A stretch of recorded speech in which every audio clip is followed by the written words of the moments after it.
Exercise 20.1 के question number 1 में देखिए हमें क्या सॉल्व करना है। Resolve the following into partial fractions.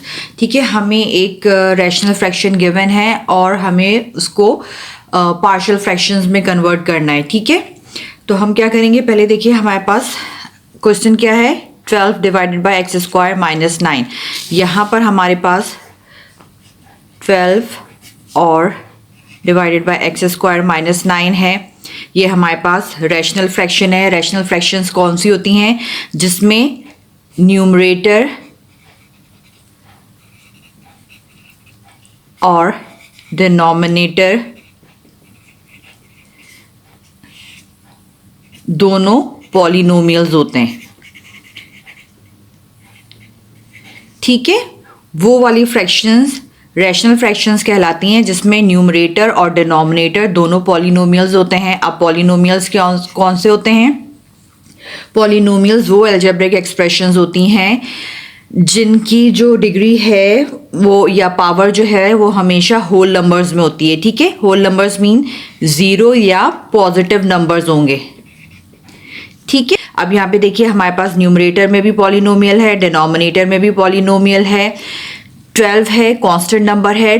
किसी भी कांस्टेंट नंबर की डिग्री जो है वो हम ज़ीरो कंसीडर करते हैं। इसके साथ कोई भी वेरिएबल नहीं है, इसका मतलब यहाँ कोई भी वेरिएबल हम कंसीडर करके उसकी पावर ज़ीरो लेते हैं। यहाँ पे x की पावर अगर हमने ज़ीरो ली है तो इसका मतलब x की पावर ज़ीरो 1 के बराबर होती है। तो ये हमारा 12 हो गया। 12 कांस्टेंट नंबर है, कांस्टेंट नंबर की डिग्री कितनी होती है? ज़ीरो होती है। ठीक है, तो यहाँ पे हमारे पास इसकी डिग्री ज़ीरो है। नीचे वाले पॉलिनोमियल में देखिए x की हाईएस्ट पावर 2 है, या x की जो डिग्री है वो 2 है, पॉजिटिव नंबर है, होल नंबर है, पॉजिटिव नंबर है, तो इसका मतलब हमारा डिनोमिनेटर भी जो है वो पॉलिनोमियल है। सबसे पहले हम ये चेक करेंगे कि हमारा क्वेश्चन जो है उसमें न्यूमरेटर और डिनोमिनेटर पॉलिनोमियल है या नहीं। अब यहाँ पे हमें पता चल गया कि ये भी पॉलिनोमियल है, ये भी पॉलिनोमियल है। अगर ये पॉलिनोमियल है तो फिर हम इसकी डिग्री चेक करेंगे। न्यूमरेटर की जो डिग्री है, न्यूमरेटर की डिग्री जो है वो लेस देन होनी चाहिए डिनोमिनेटर की डिग्री से। ठीक है, डिग्री ऑफ न्यूमरेटर जो है वो लेस देन होनी चाहिए डिग्री ऑफ डिनोमिनेटर से। मींस ऊपर जो है छोटा नंबर होना चाहिए।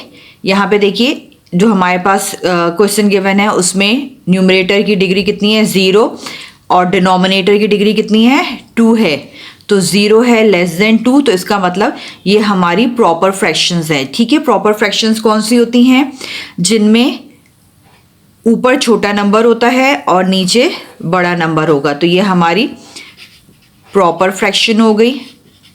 ठीक है, देखिए यहाँ पे हमारे पास हो 3 और 2, न्यूमरेटर की डिग्री जो है 3 हो और डिनोमिनेटर की डिग्री 2 हो, तो फिर ये हमारा इम्प्रॉपर फ्रैक्शन हो जाएगा। क्यों? क्योंकि हमारा न्यूमरेटर, डिग्री ऑफ न्यूमरेटर जो है हमारी वो ग्रेटर देन हो गई है डिग्री ऑफ डिनोमिनेटर से। तो फिर ये अगर ऊपर डिग्री जो है बड़ी हो और नीचे छोटी हो तो फिर ये हमारी इम्प्रॉपर फ्रैक्शन होती है। ठीक है, हमें ऊपर छोटी डिग्री चाहिए, नीचे बड़ी डिग्री चाहिए। प्रॉपर फ्रैक्शन में अगर हमारे पास क्वेश्चन होगा तो फिर हम इसको रिजॉल्व करेंगे पार्शियल फ्रैक्शंस में।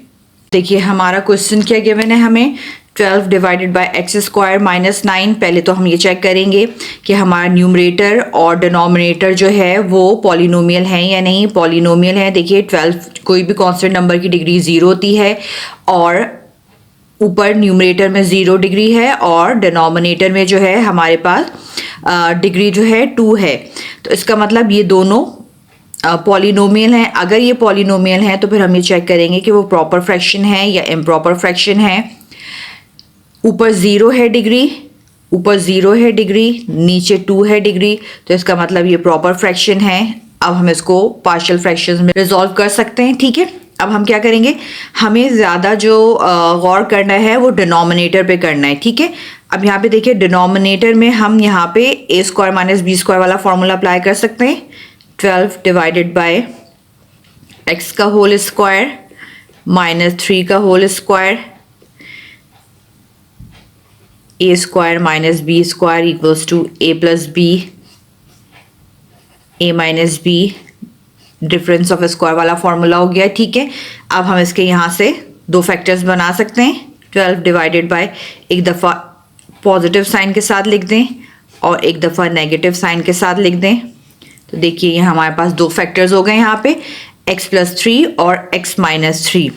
दोनों लीनियर फैक्टर्स हैं। लीनियर फैक्टर्स मीन्स x की पावर भी 1 है, यहाँ पे भी x की पावर 1 है। लीनियर फैक्टर्स भी हैं और नॉन रिपीटेड है।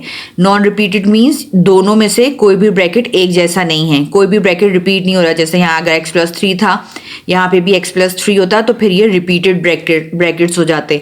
यहाँ पे कोई भी ब्रैकेट रिपीट नहीं हो रहा तो फिर यहाँ पे ये नॉन रिपीटेड लीनियर फैक्टर्स हैं, ठीक है। कि अब हम क्या करेंगे, लेट इसको हम सपोज करेंगे 12 डिवाइडेड बाय x+3 x-3 को इक्वल्स टू a1 और a2। ये हमारे पास कांस्टेंट हैं। एक फैक्टर, ये जो दो फैक्टर्स आए उसमें से एक हम यहाँ पे लिख देंगे x+3 और दूसरा वाला फैक्टर जो है यहाँ पे लिख देंगे x-3, ठीक है। एक फैक्टर ये इधर लिख दिया, दूसरा फैक्टर यहाँ लिख दिया। यहाँ ऊपर a1 हो गया, यहाँ पे ऊपर a2 हो गया। अगर और भी फैक्टर्स होंगे तो फिर हम उसको a3 a4 a5 आगे करके इस तरह सॉल्व कर लेंगे, ठीक है। अब क्या करेंगे हम, here a1 and a2 are unknown constant to be determined, ठीक है। a1 और a2 जो है हमारे पास अननोन कांस्टेंट हैं जिनकी वैल्यू हमें फाइंड करनी है। ये लाइन आप लिखना चाहो तो लिखो, वरना आप ये लाइन स्किप भी कर सकते हैं। अब यहाँ पे देखिए हमारे पास दो फ्रैक्शंस हो गई हैं। एक फ्रैक्शन से हमारे पास यहाँ दो फ्रैक्शंस हो गई हैं, मतलब एक फ्रैक्शन से हम दो या दो से ज़्यादा फ्रैक्शंस बना सकते हैं। इसको हम पार्शियल फ्रैक्शंस कहते हैं, ठीक है।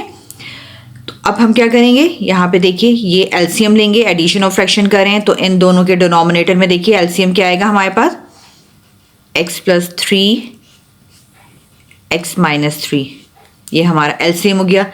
ये यहाँ पे जो है ये लेफ्ट हैंड साइड पे जो चीज़ है वही आपके यहाँ पे एलसीएम में आ जाएगी। यहाँ साथ साथ आप ये भी लिखते जाएंगे 12 डिवाइडेड बाय x+3 x-3। जो एक्सप्रेशन यहाँ है, जो फैक्टर्स आपके पास यहाँ हैं वही आपके यहाँ डिनोमिनेटर में भी आ जाएंगे। ऊपर अब क्या होगा हमारे पास, देखिए इसका डिनोमिनेटर और इसका डिनोमिनेटर सेम होना चाहिए। यहाँ पे x+3 तो है लेकिन x-3 नहीं है ना, तो हम x-3 को क्या करेंगे, a1 के साथ ले लेंगे, प्लस ये आ गया हमारे पास। अब यहाँ पे देखिए ये दोनों डिनोमिनेटर सेम होने चाहिए थे। यहाँ पे x-3 तो है लेकिन x+3 नहीं है, तो हम इसको यहाँ पे लिख देंगे x+3 a2, ठीक है। अब एलसीएम लेना थोड़ा समझ के कीजिएगा। x+3 है, यहाँ x-3 है। जब हमने एलसीएम लिया तो यहाँ x+3 x-3 आ गया। यहाँ पर भी ये दोनों फैक्टर्स होने चाहिए जो यहाँ पे x+3 तो था, x-3 नहीं था, तो हमने उसको यहाँ x-3 को लिख दिया a1 के साथ। यहाँ पे देखिए x-3 था, x-3 हमने स्किप कर दिया, x+3 नहीं था, उसको हमने यहाँ पे लिखा a2 के साथ, ठीक है। अब हम क्या करेंगे, हम मल्टीप्लाई करेंगे दोनों साइड पे एलसीएम के साथ। मल्टीप्लाइंग बोथ साइड्स बाय, जो भी एलसीएम है हमारा उसके साथ हम दोनों साइड पे मल्टीप्लाई करेंगे x+3 और x-3, ठीक है। Multiplying both sides by x+3 x-3। हम इधर भी x+3 x-3 के साथ मल्टीप्लाई करेंगे, इधर भी x+3 x-3 के साथ मल्टीप्लाई करेंगे। तो देखिए हमारे पास क्या हो जाएगा, x+3 x-3 multiply by 12 divided by x+3 x-3 equals to x-3 a1 plus x+3 a2 divided by x plus 3 x minus 3, ये पूरा एज इट इज़ आ गया। अब एलसीएम के साथ जो एलसीएम है उसके साथ हम मल्टीप्लाई करें, इधर भी मल्टीप्लाई करेंगे, x प्लस 3 x माइनस 3। ठीक है, जो एलसीएम था हमने उसको दोनों तरफ यहाँ पे भी मल्टीप्लाई किया, यहाँ पे भी मल्टीप्लाई किया। ये देखिए ये पूरा और ये पूरा कैंसिल हो जाएगा, ये पूरा कैंसिल हो गया। तो हमारे पास रिमेनिंग क्या बचा, 12 equals to x minus 3 a1 plus x plus 3 a2, ये हो जाएगी हमारी इक्वेशन 2 और ये है हमारी इक्वेशन 1। ठीक है, अब हमें क्या करना है, ये अब हमारे पास इक्वेशन नंबर 2 हो गई। अब इक्वेशन नंबर 2 में हमें क्या करना है, ये देखिए जो दो हमारे पास फैक्टर्स हैं, ये जो दो फैक्टर्स आए थे हमारे पास x प्लस 3 और x माइनस 3, यहाँ से हम x की वैल्यू फाइंड करेंगे। एक फैक्टर हमारे पास क्या था, x प्लस 3 इक्वल्स टू 0 लेंगे हम, तो यहाँ से हमारे पास एक x की वैल्यू क्या आ जाएगी, प्लस 3 दूसरे साइड पे जाएगा, माइनस 3 हो गया, एक x की वैल्यू ये आ गई।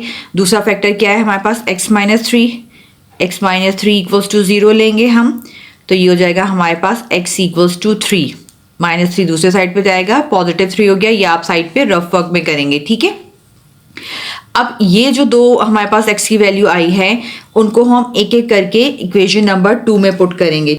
Put x equals to minus 3 on both sides of equation number 2। Equation number 2 है, ये क्या है हमारे पास, 12 इक्वल्स टू, आप दोबारा लिखना चाहें इक्वेशन लिख सकते हैं, हम डायरेक्टली पुट कर रहे हैं। यहाँ पे देखिए x की जगह क्या आ जाएगा, माइनस 3 a1 प्लस, यहाँ पे भी x की जगह क्या आ जाएगा हमारे पास, माइनस 3 प्लस 3 a2, यहाँ आप क्या हो जाएगा, 12 equals to minus minus plus, minus 6 a1 plus positive 3 negative 3 दोनों कैंसिल हो गए, तो यहाँ पे हो गया 0 a2, तो इसका मतलब हमारा a2 0 हो गया है। 12 इक्वल्स टू माइनस 6 a1 है हमारे पास। अब हमें a1 की वैल्यू चाहिए, तो हम क्या करेंगे, a1 इधर ही रहने देते हैं, माइनस 6 इसके साथ मल्टीप्लाई हो रहा है, दूसरे साइड पे डिवाइड हो जाएगा, तो यहाँ पे क्या हो जाएगा, 6 1 6 6 2 12। a1 की वैल्यू हमारे पास कितनी हो जाएगी, -2। देखिए अब हमारे पास x की जो दूसरी वैल्यू आई थी, x इक्वल्स टू 3, इसको भी हम इक्वेशन नंबर 2 में पुट करेंगे। ठीक है, अब हम क्या करेंगे, put x equals to 3 on both sides of equation number 2। Equation number 2 हमारे पास क्या थी, 12 equals to x minus 3 a1 plus x plus 3 a2, ये थी। अगर आप इसको लिखना चाह रहे हैं तो आप दोबारा लिख सकते हैं, वरना आप डायरेक्टली वैल्यूज़ भी पुट कर सकते हैं। ठीक है, 12 इक्वल्स टू x की वैल्यू कितनी है हमारे पास यहाँ पे, 3 माइनस 3 a1 प्लस x की वैल्यू है 3 प्लस 3 a2, यहाँ पे हमारे पास हो जाएगा 12 equals to, positive negative cancel हो गया, 0 a1 प्लस 3 6 a2। अब हमारे पास क्या हो गया, 12 इक्वल्स टू 0 प्लस 6 a2। अब नेक्स्ट क्या हो जाएगा हमारे पास, 12 इक्वल्स टू 6 a2। a2 की वैल्यू चाहिए हमें, 6 a2 के साथ मल्टीप्लाई हो रहा है, दूसरे साइड पे डिवाइड हो जाएगा, 6 1 6 6 2 12। a2 की वैल्यू हो गई हमारे पास 2। ठीक है, अब देखिए हमारे पास दोनों कांस्टेंट की वैल्यू आ गई, a1 की वैल्यू भी आ गई हमारे पास। यहाँ पे देखिए इक्वेशन नंबर 1 में जो है a1 की वैल्यू भी आ गई, a2 की वैल्यू भी आ गई। अब हम क्या करेंगे, a1 और a2 की वैल्यू को जो है हम ये वाली इक्वेशन नंबर 1 में पुट करेंगे। ठीक है, by putting the values of a1 and a2 in equation number 1 we get equation number 1 क्या थी हमारे पास, देखिए 12 divided by x plus 3 x minus 3। यहाँ पे देखिए इक्वेशन नंबर 1 क्या थी हमारे पास, 12 divided by x plus 3 x minus 3। a1 की जगह अब हम a1 की वैल्यू जो आई थी -2 वो पुट कर देंगे, ठीक है। ये a1 की जो वैल्यू आई है -2 ये पुट करेंगे हम, -2 divided by x plus 3 plus a2 की वैल्यू क्या है हमारे पास 2 divided by x minus 3। Equation number 1 में हमने a1 की वैल्यू भी पुट कर दी, a2 की वैल्यू भी पुट कर दी, ठीक है। अब फाइनली क्या हो जाएगा हमारे पास, जो क्वेश्चन में हमें फ्रैक्शन गिवन थी 12 divided by x square minus 9, उसके इक्वल ले लेंगे इसको, क्योंकि हमें ये वाली फ्रैक्शन को रिजॉल्व करना था पार्शियल फ्रैक्शंस में। तो हमने आखिर में ये वाला जो फ्रैक्शन आपको गिवन है ये लिखेंगे, उसके बाद हम लिखेंगे -2 x plus 3 plus 2 upon x minus 3। तो इसका मतलब ये वाली फ्रैक्शन जो है वो हमारी रिजॉल्व हो गई पार्शियल फ्रैक्शंस में। एक फ्रैक्शन से हमने 2 फ्रैक्शंस बनाए, ठीक है।